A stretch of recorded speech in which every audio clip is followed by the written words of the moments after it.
Welcome back to my YouTube channel friends. आज के video में आप सभी का स्वागत है।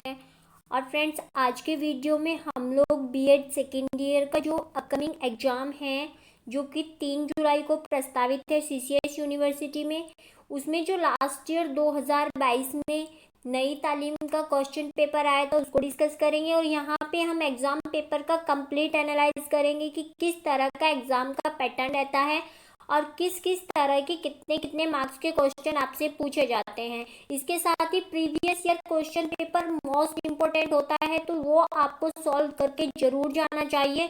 तो यहाँ पे आज की वीडियो में हम देखेंगे कि प्रीवियस ईयर में 2022 में कौन कौन से क्वेश्चन पेपर में क्वेश्चन जो है पूछे गए थे और उनमें से शॉर्ट क्वेश्चन के आंसर क्या क्या थे। तो चलिए स्टार्ट करते हैं हम अपना वीडियो।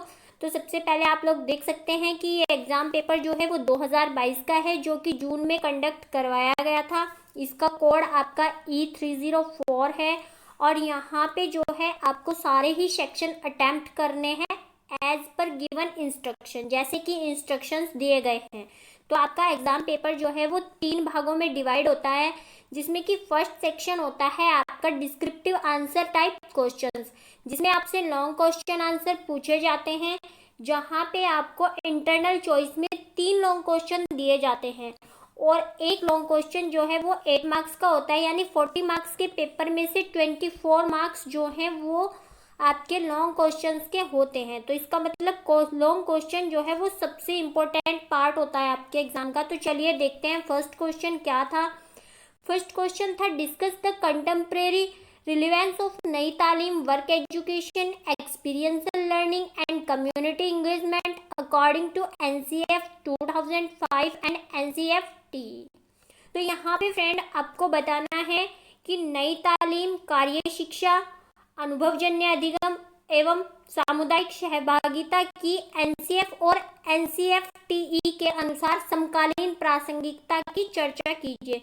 यानी कि आज के टाइम पे आपको एनसीएफ 2005 और जो आपकी एनसीएफ-टी है उसके अकॉर्डिंग एक एक करके इन सभी टॉपिक की क्या रिलेवेंस है आज के टाइम में। तो सबसे पहले आप आंसर कैसे लिखेंगे कि आप थोड़ा थोड़ा इन सभी टॉपिक्स के बारे में एनसीएफ 2005 और एनसीएफ-टी यानी कि स्टूडेंट और टीचर दोनों के पर्सपेक्टिव में थोड़ा थोड़ा वर्णन करेंगे और आज क्या रिलेवेंस है, यानी कि आज के टाइम पे इनका क्या यूज है, क्या लाभ है, वो आप लिखते चले जाएंगे।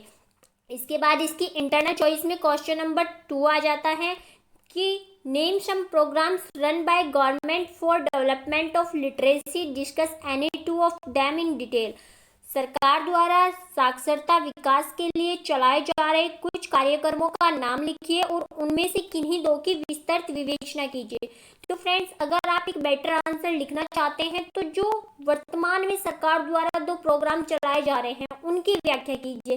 प्रोग्राम्स के नाम आप कितने भी लिख सकते हैं। तो बहुत सारे प्रोग्राम्स हैं जो गवर्नमेंट ने इंडिपेंडेंस के बाद में चलाए थे, जैसे कि एसएसए, सर्व शिक्षा अभियान, एनएलएम, नेशनल लिटरेसी मिशन, राष्ट्रीय साक्षरता मिशन जिसको हम कहते हैं मिड डे मील, राष्ट्रीय माध्यमिक शिक्षा अभियान आरएमएसए जिसकी फुल फॉर्म भी आपसे पूछी जा सकती है, आरयूएसए, आरएमएसए जिसको कि आप कहते हैं समग्र शिक्षा अभियान, कस्तूरबा गांधी बालिका विद्यालय जो कि 2006 से योजना चली गई थी, बेटी बचाओ बेटी पढ़ाओ अभियान 2014 में आया था, जिला प्राथमिक शिक्षा कार्यक्रम जो कि 1994 में आया था, शिक्षा गारंटी योजना और ऑपरेशन ब्लैक बोर्ड। इसके अलावा जो सबसे इम्पोर्टेंट है जो कि वर्तमान में सरकार ने चलाए हैं वो मैं आपको बताती हूँ। एक है इसमें से सगुन कार्यक्रम जो कि सरकार द्वारा बनाया गया है। ये एक ऑनलाइन एजुकेशन का जंक्शन है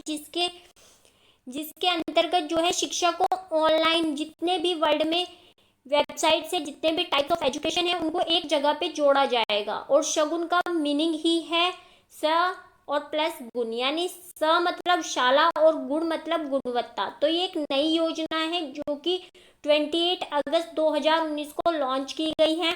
इसके अलावा आप बेटी बचाओ बेटी पढ़ाओ को लिख सकते हैं जो कि 2014 में सरकार द्वारा लॉन्च की गई थी। तो यहाँ पे आप इसके इंस्ट्रक्शंस, इनके जो भी निर्देश हैं, जो भी नियम है वो खोज के लिख सकते हैं किन्हीं भी 2 के। और बहुत सारे जो एजुकेशन पॉलिसीज हैं उनके नाम आप इसमें ऐड कर सकते हैं। अब यहाँ पे क्वेश्चन नंबर 2 आ जाता है, जिसमें भी इंटरनल चॉइस में 2 क्वेश्चन आपको दिए गए हैं और उनमें से एक आपको करना है। तो इसमें क्वेश्चन है, discuss need, importance and implementation of experiential learning in detail. अनुभवजन्य अधिगम की आवश्यकता, महत्व और क्रियान्वयन पर विस्तार पूर्वक चर्चा कीजिए।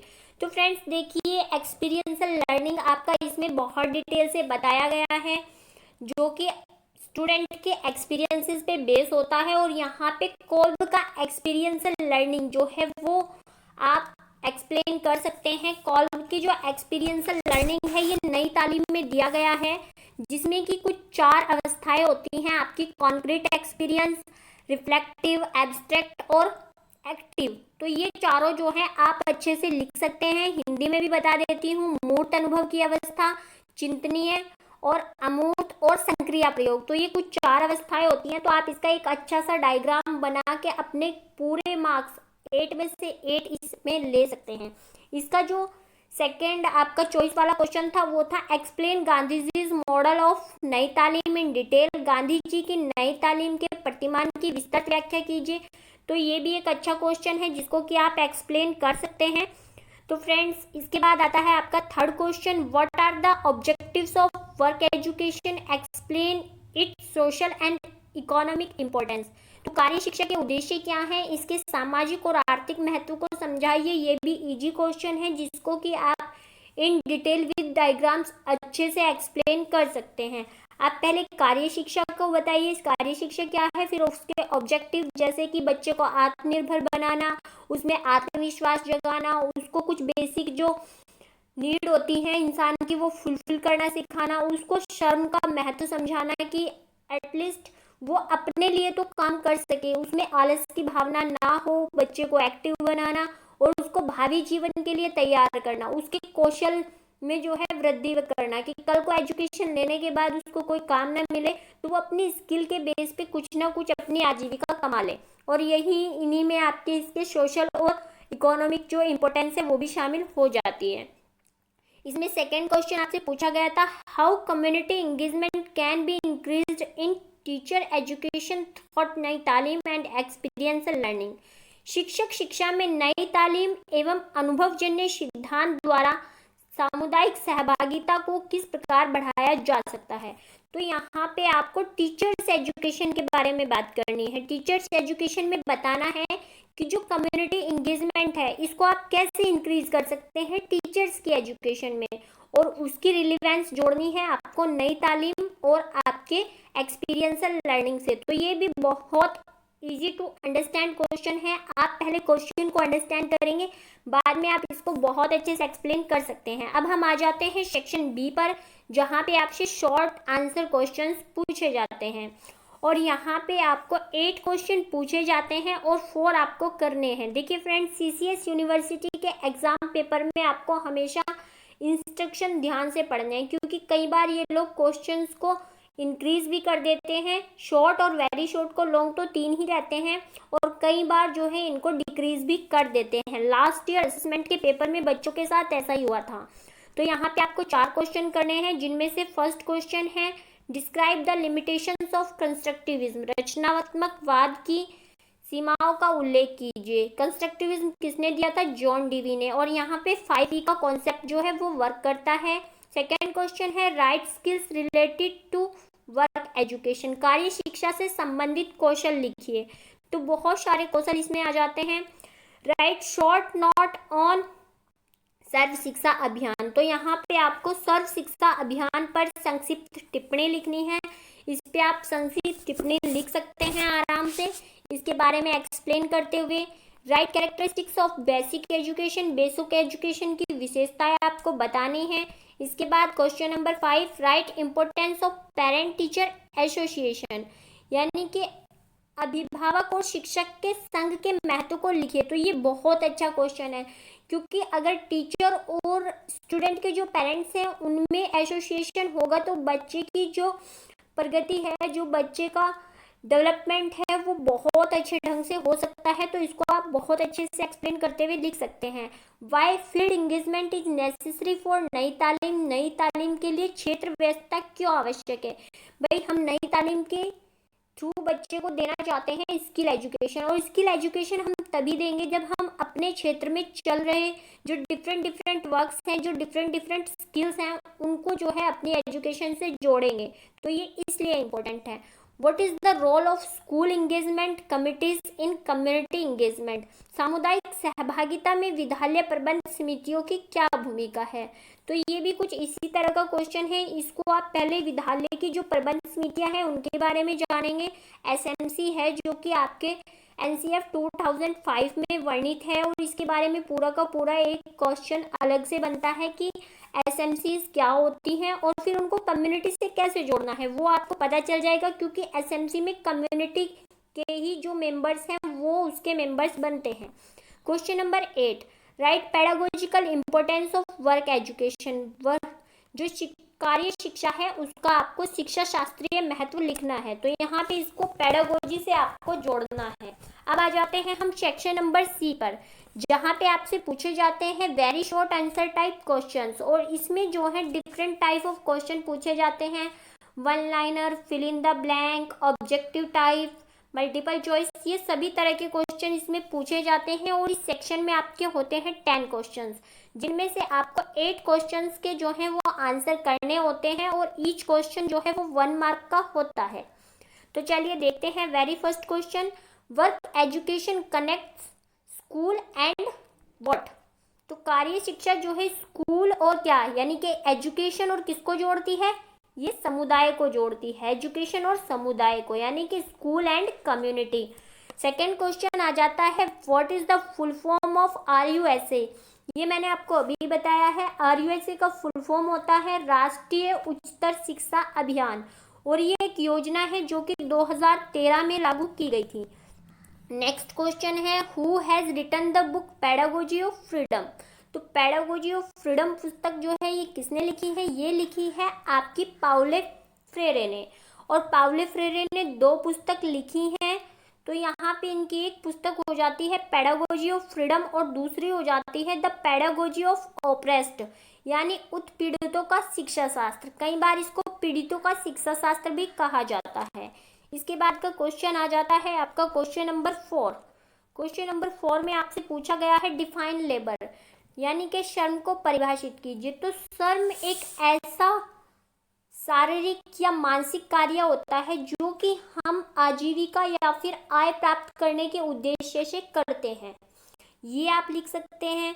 एक यहाँ पे एक परिभाषा दी गई है HE थॉमस के अनुसार, श्रम शरीर तथा मन के सभी मानवीय प्रयासों को दर्शाता है, यानी कि श्रम जो है हमारे शरीर और मन के उन सभी जितने भी प्रयास हम करते हैं जो कि इनाम की उम्मीद से किए जाते हैं, यानी कि हम ऐसे जो कार्य जो कुछ ना कुछ जिनसे हमें इनकम मिलने वाली है, ऐसे पर्पज से जिन कार्यों को हम करते हैं वो हमारे श्रम कहलाते हैं। इसके बाद नेक्स्ट क्वेश्चन है, महिला समाख्या कार्यक्रम किस वर्ष आरंभ किया गया? तो फ्रेंड्स ये जो हमारी एजुकेशन पॉलिसी थी 1986, इसके जो ऑब्जेक्टिव्स हैं उनको कंप्लीट करने के लिए 1989 में लाया गया एक प्रोग्राम था, जिसका उद्देश्य था जो गांव की औरतें हैं उनकी स्थिति को परिवर्तित करना। नेक्स्ट क्वेश्चन है question number 6, Wardha education summit held in. तो वर्धा एजुकेशन जो सम्मेलन है ये कहाँ और कब हुआ था? ये हुआ था आपका 1937 में वर्धा में, और जो कि 22 से 23 अक्टूबर के बीच ऑर्गेनाइज करवाया गया था। नेक्स्ट क्वेश्चन है question number 7, strategies of experiential learning. तो एक्सपीरियंशियल लर्निंग की क्या क्या स्ट्रेटजी रहती हैं? रोल प्लेइंग, बिल्कुल रोल प्लेइंग से बच्चे जो है रियल लाइफ एक्सपीरियंस लेते हैं। एक्टिविटी बेस्ड ऑन आर्ट, इससे भी बच्चे जो हैं वो रियल लाइफ एक्सपीरियंस गेन करते हैं। और गेस्ट लेक्चर, जब किसी क्षेत्र से जुड़े हुए किस व्यक्ति को आप गेस्ट के तौर पे बुलाएंगे और वो अपने एक्सपीरियंस जो है साझा करेगा बच्चों से, तो उससे भी बच्चे जो है वो एक्सपीरियंशियल लर्निंग कर सकते हैं। तो यहाँ पे आपका ऑप्शन आ जाएगा option number D, all of the above. इसके बाद हम क्वेश्चन नंबर 8 डिस्कस करते हैं, name anyone best practices related to Nai Talim. नई तालीम से संबंधित एक सर्वश्रेष्ठ प्रणाली। तो नई तालीम हमारी किस पर बेस्ड है? ये हमारी शिल्प कला पर बेस्ड है और यही सबसे बेस्ट जो इसकी स्ट्रेटजी है, इसकी बेस्ट प्रैक्टिस है। तो यहाँ पे आप लिख सकते हैं शिल्प आधारित प्रणाली। इसके बाद name one western model of Nai तालीम, तो यहाँ पे आप जॉन डीवी का नई तालीम का मॉडल लिख सकते हैं, आप हिल्दा तामा मॉडल लिख सकते हैं, ये दो मॉडल आप लिख सकते हैं। डिफाइन कंस्ट्रक्टिविज्म, तो कंस्ट्रक्टिविज्म के फादर जो है जॉन डीवी कहलाते हैं और इन्होंने इसमें 5 ही दिए थे, engage, explore, explanation, elaborate, evaluate, ये कुछ 5 ही थे। और इसको एक्सप्लेन कर सकते हैं आप एक डेफिनेशन से कि रचनावाद वह अध्ययन है जो व्यक्तियों में समझ और ज्ञान की रचना उनके अनुभवों के आधार पर करता है। यानी कि जो हमारा नॉलेज कंस्ट्रक्ट होता है वो हमारी अंडरस्टैंडिंग और हमारी जो एक्सपीरियंसेस होते हैं उसके बेस पर हुआ है। तो ये हमारा एग्जाम पेपर था जो कि 2022 में नई तालीम का पूछा गया था।